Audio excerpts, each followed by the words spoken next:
네, 안녕하세요. 알파카입니다. 안녕하세요. 알파카 백종원 부사장입니다. 네, 백종원 부사장님 거의 7년 만에 지금 출연이신데요. 네, 알파카 창업 멤버이자 저랑 가장 오래 했던 우리 백종원 부사장님이 같이 오늘 촬영을 준비해 주시러 왔습니다. 또 강남 토박이이자 송파 토박이시잖아요. 이제는 떠났어요. 출산을 해가지고 육아를 위해서 잠시 멀리 떠나 있습니다. 멀리 떠나셨지만 또 이쪽 지역에서 많이 활동을 했기 때문에 또 역삼역과 강남역의 재밌는 이야기들 이야기하려고 저희가 왔고요. 사실 역삼역에 저희가 왜 왔냐라고 하면 대형 빌딩뿐만 아니라 중소형 빌딩 같은 경우도 거래가 많이 되는 테헤란로와 이면도로에 혼재되어 있는 상권이에요. 특히 최근에는 이쪽 내려가다 보면 반호박이 병원에서 건물도 매각했고요. 또 그 옆에 건물 같은 경우도 503억에 팔린 건물이 있습니다. 4억으로 또 건물 사신 분들도 많이 있거든요. 좀 관심 있는 분들이 역삼역을 많이 투자하는 것 같고요. 특히 또 이 GS타워 뒤쪽으로는 먹자 상권이 굉장히 많이 형성이 되어 있는데 또 테헤란로가 상승기를 맞이했다가 판교나 이쪽으로 많이 빠져나가면서 약간 루즈해졌던 시기가 있었고 최근에는 또 테헤란로 굉장히 괜찮은데요. 그 테헤란로에 관련된 또 대형 건물들과 중소형 건물에 대한 이야기를 저희가 하면서 강남역까지 가보겠습니다. 가시죠. 아 진짜 맞아.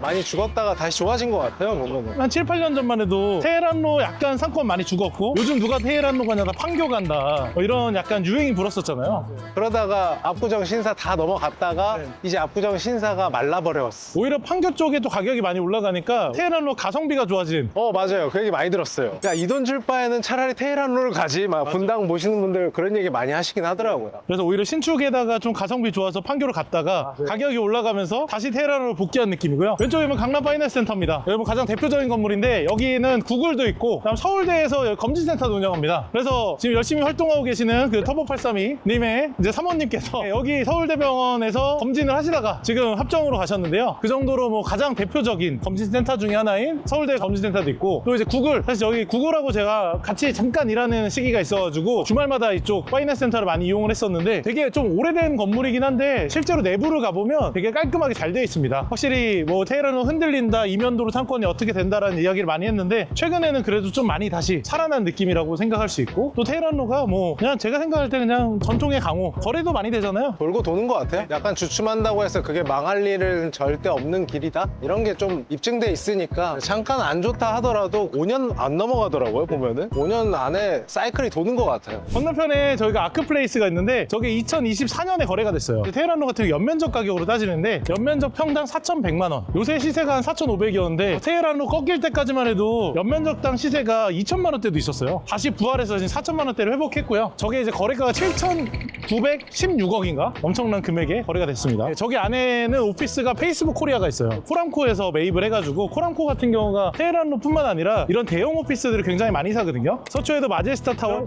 2를 샀습니다. 우리가 여의도 편에서는 해외 펀드에 관련된 이야기 많이 했는데 한국의 가장 대표적인 펀드 중 하나입니다. 앞에 보면 이제 농협은행 들어가 있는 이 건물이 있는데 이 건물이 이제 코람코에서 투자를 해가지고 들어간 건물이고 코로나 때 2020년 7월 달에 연면적당 3,400에 팔렸고 이제 건너편에 있는 이제 위워크 들어간 아까 말씀드렸던 아크플레이스가 4,100에 24년에 팔렸죠. 4년 만에 연면적 평당 700만 원. 실제로 따져보면 거의 20% 가까이 는 거예요. 연면적 기준이니까 이게 다르더라고요. 그리고 또 연면적 기준에 얘네 연면적이 사실 소위 말해서 오지게 크잖아요. 이게 평당 100만 원만 늘어도 엄청나게 늘어나는 건데 사실 대형 건물에서 20% 상승이 쉽지 않아요. 1,000억 기준으로 20%면 200억이에요. 그러니까 7,000억 기준으로 20%면 1,400억이네. 그러니까 엄청나게 상승을 한 사례라고 볼 수 있습니다. 강남역 쪽으로 가는 길에 저 뒤쪽에 보면 파리바게트가 들어간 건물이 있어요. 저 건물이 이제 강남 디벨롭의 뭐 1세대라고 말하기는 어렵지만 그래도 좀 예전에 많이 진행했었던 동궁 아시죠? 알죠. 동궁이 갖고 있습니다. 저기 2000년도랑 2010년도를 빛내주던 디벨로퍼 중에 하나인 동궁건설에서 저쪽에 가지고 있고요. 이면도로 같은 경우 저희 알파카에서도 한번 거래됐던 적이 있는데 250억에 거래가 돼서 2년 만에 305억에 팔았던 그런 사례가 있던 건물도 저 뒤에 있습니다. 보시는 HK 스퀘어는 마켓컬리 들어가 있고요. 마켓컬리 좋아합니다. 아니 마켓컬리 보통 젊은 고소득층의 부부들이 많이 사용하잖아요. 마켓컬리 애용하시는 분들 보면 다 대단하신 분들이더라고. 네. 마켓컬리가 최근에 뭐 경영에 관련된 이런저런 이슈가 있긴 한데 그래도 잘 유지되는 우리나라의 또 배송계에 새로운 장을 열었던 기업이기 때문에 힘내서 잘 됐으면 좋겠다는 생각입니다. 이쪽 지나가다 보니까 여기 보면 N타워라고 있어요. N타워. 빗썸에서 산 건물이기 때문에 사실 저한테도 지분이 있습니다.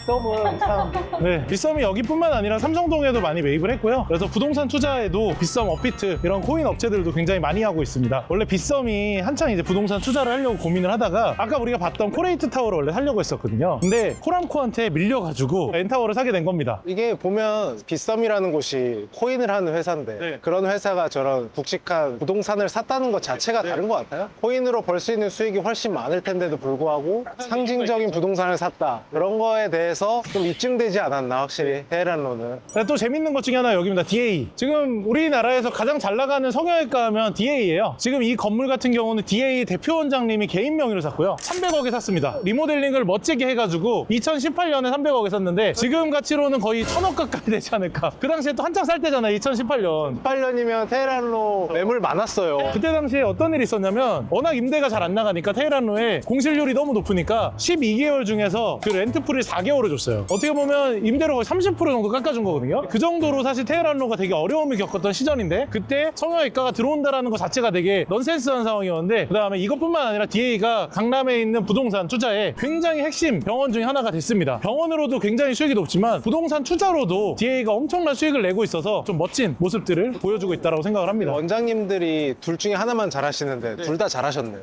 근데 약간 병원 하는 분들이 좀 갈리는 게 오랫동안 내가 그냥 임대로 병원을 가지고 있었던 그런 분들이 사실 지금 다 후회해요. 월세 내듯이 이자 내고 차라리 내가 병원 했으면 부동산 수익도 내고 병원도 냈는데 이제 그냥 내가 임대로 계속 병원만 했던 분은 진짜 그냥 병원 수익으로만 하다 보니까 가지고 있는 그 재산 자체가 엄청나게 차이가 많이 커져버렸거든요. 그래서 그것 때문에 좀 현타가 오는 원장님들이 많이 있다고 하는데 아직 늦지 않았습니다. 메디컬이 들어간 건물 같은 경우는 나중에 리세일하는 데도 굉장히 유리하기 때문에 적극적으로 요즘 같은 시기에는 병원하는 분들이 좀 알아보시고 직접 내가 병원할 수 있는 건물을 선택하시는 게 어떨까라는 생각을 합니다.